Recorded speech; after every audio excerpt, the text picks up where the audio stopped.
Hello, Heather Boyd Wire here, and today I'm so excited to be finally doing the collaboration video with Laura. As some of you know, Laura was the winner of Live Wires for the Win Season 4, and as part of her grand prize, she won a collaboration with me on my YouTube channel. Laura has her own YouTube channel, We Met Wirework, and I'm going to link up her channel below. She specializes in making large-scale sculptures out of chicken wire.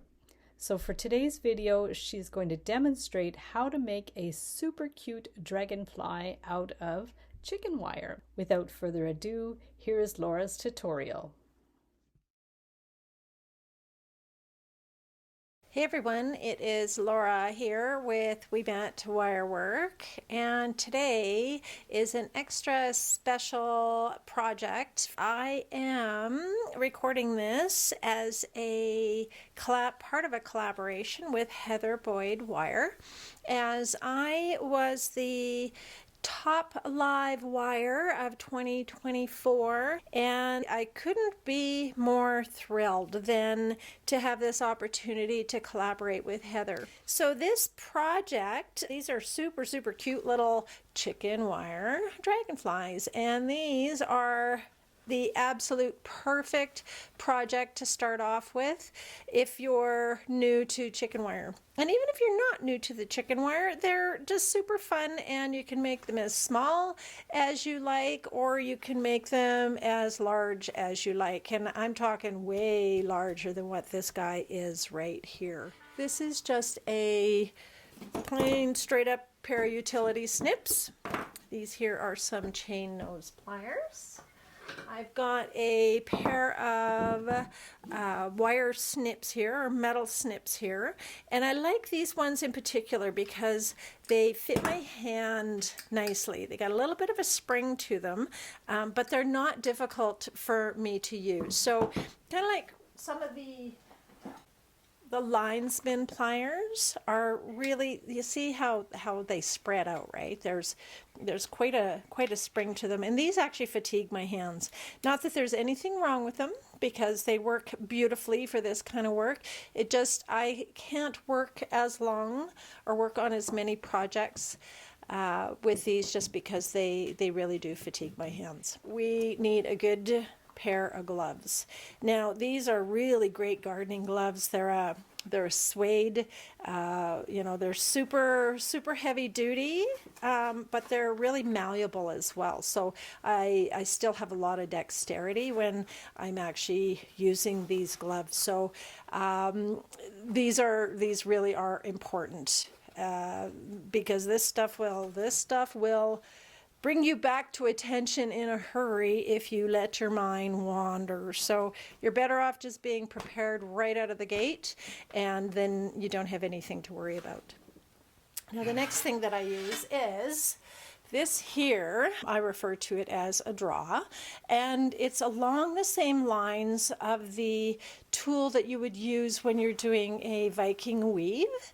And I know many of us here are jewelry makers, and so we would be familiar with this. This one is super heavy duty. I had it custom made, so my holes are in sequence size wise, and essentially what we do is we pull the wire through the hole successively, which actually compacts it or squeezes it until we get it to the size that we want. And I will demonstrate that for you guys. We have some bundles of, or a couple bundles of wire here, and these actually come off of the spools or the rolls of chicken wire. They're bound by layers, so as you unroll the roll, this is what you have holding it together.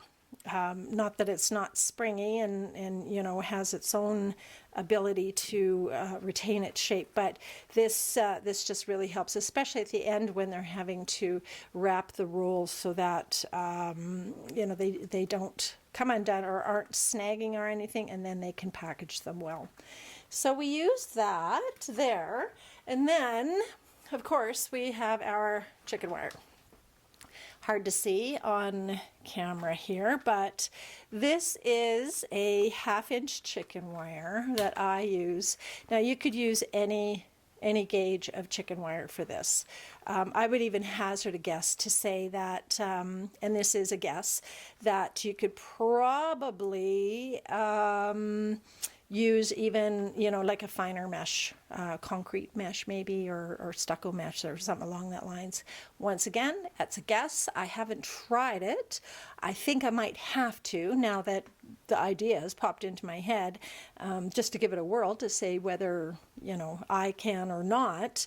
Yeah, this is a 1/2-inch that we use for, and I often just use the end pieces to the rolls. Sometimes there's little scraps left over, and they're really perfect for doing, you know, little projects like these dragonflies here. All right, without further ado, let's get started. The next thing we're going to do is we're going to take our chicken wire, and this piece is about 36 inches long, and it's a little bit wide.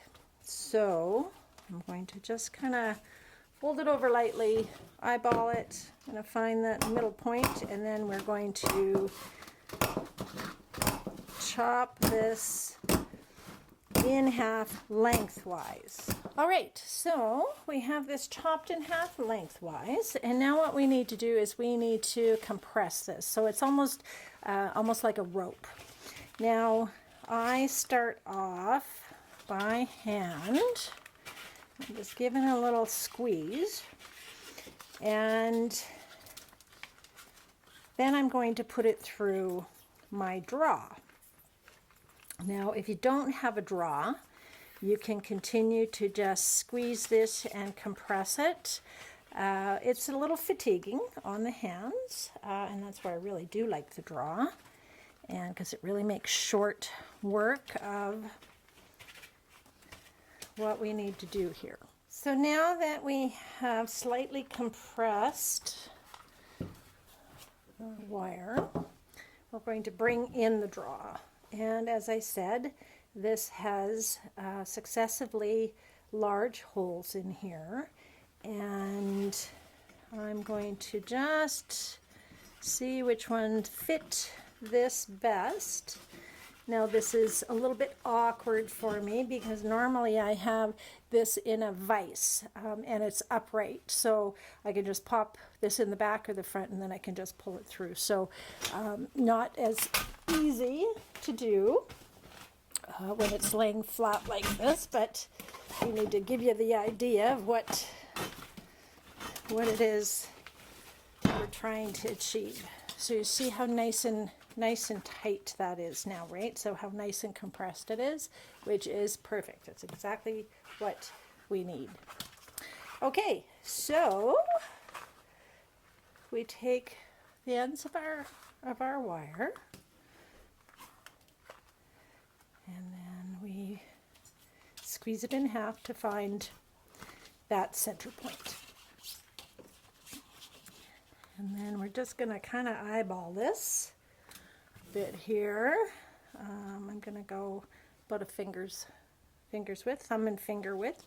And I'm going to bend my wire there. And I'm going to bend my wire here. Those guys want to be a part of the action here.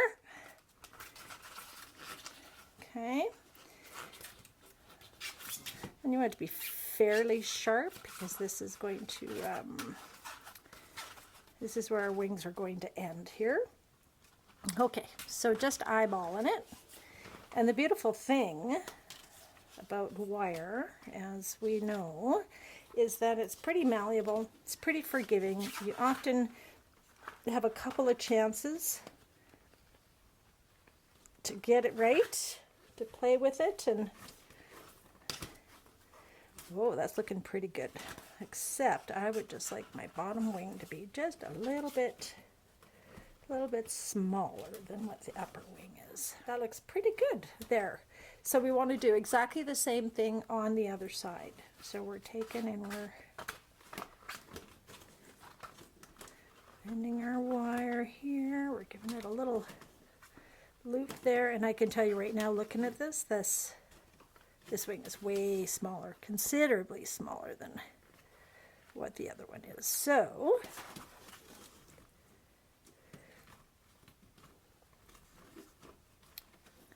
it's not too shabby, I think. All right, making our second wing, or our fourth wing, I guess, depending on how you're looking at it.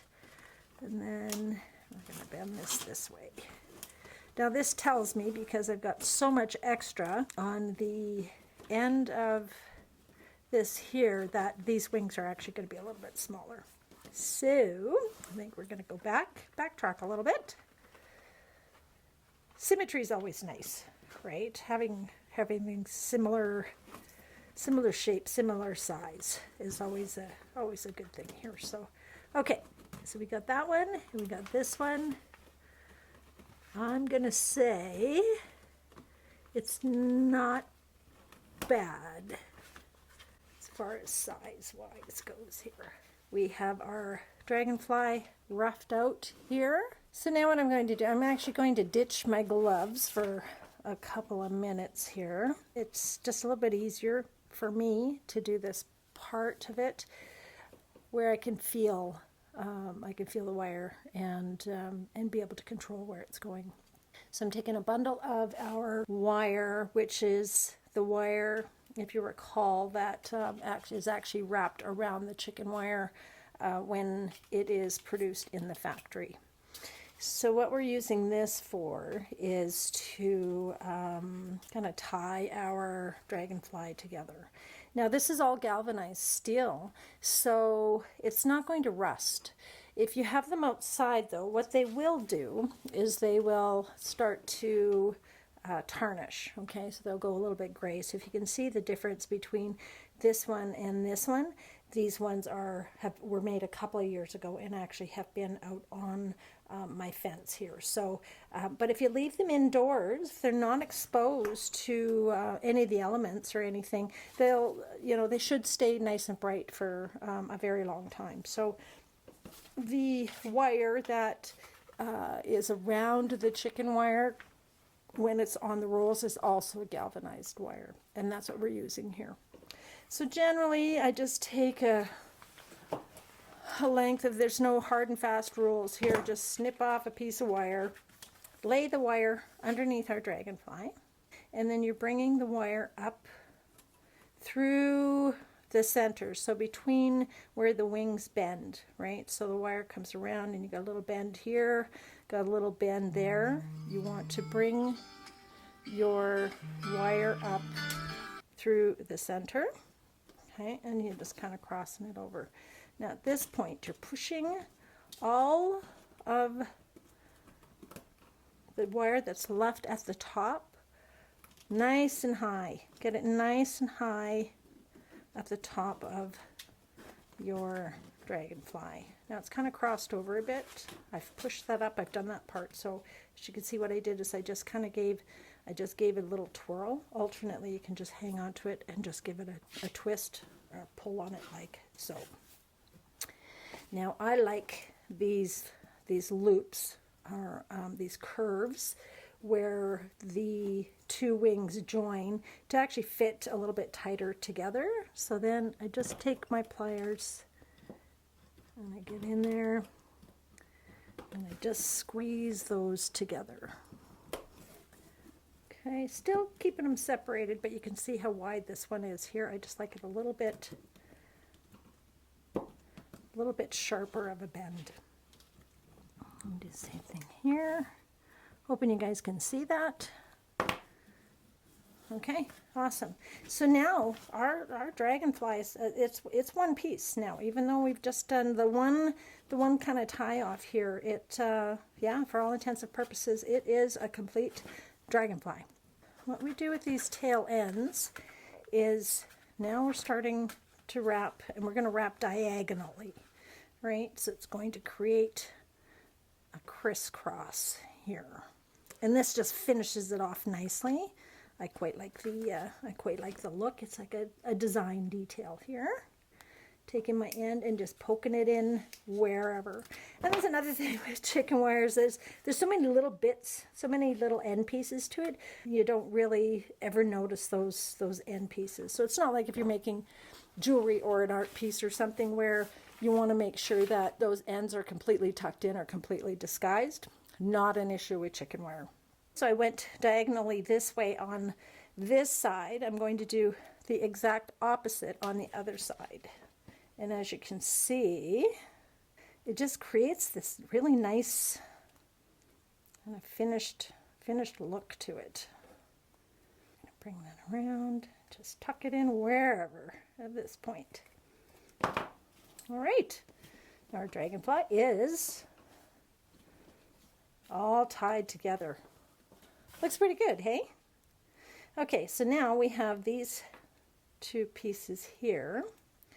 And what I'm going to do is just chop them off so that they are approximately the same. Oh, you know what, I'm not going to use those. This is a thick piece of wire. We're going to chop them off so they're approximately the same length.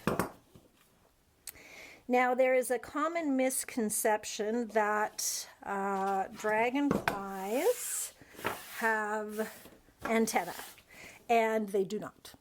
That is not part of their makeup at all. So these are not antennae. These are going to be eyeballs. So we simply are going to actually tighten this up a little bit, right? Because the ends don't compress as much as the rest of the piece does when we're pulling it through the draw. So I'm just going in and I am just twisting it just to tighten it all up and make it a little more compressed, a little more solid pieces. We'll take our pliers, we grab the end of the chicken wire and we just twist. We are making just a little coil like that. Okay, quite simply. There's that one. And it can be a bit tricky to make things like eyeballs where they look identical, but take your time. And once again, it's very forgiving. So if you need to go in and pull it straight and then try it again, then by all means. But generally, if you take your time, these things tend to work out.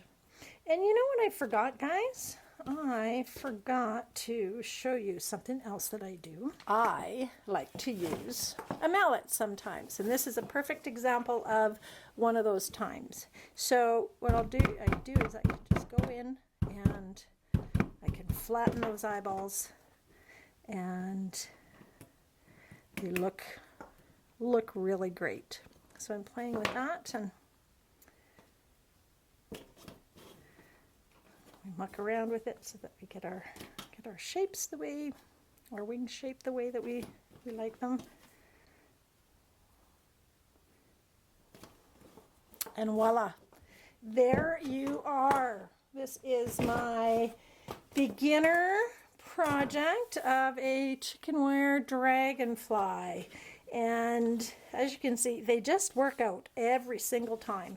You could really get addicted to making projects like this. They're really quite lovely and very versatile. Once again, I am Laura Ouimet, and my channel is Ouimet Wirework, and I want to thank Beadalon for a wonderful prize package, along with Heather Boyd for accepting me to be part of Live Wires for the Win 2024, and I am grateful for being chosen top live wire for 2024, and I'm really looking forward to the 2025 season. In the meantime, have a fabulous day, and I will talk to you soon. Thank you, Laura, so much for your awesome participation in Live Wires for the Win and for creating this beautiful project for us. I will link up Laura's channel in the description below, and be sure to stay tuned for call for entry for Live Wires for the Win Season 5 coming up next year. I will link up all the previous episodes of Live Wires for the Win. You can binge watch those episodes and check out the amazing creativity in past participants. Thanks so much for watching, everybody, and we'll see you the next time.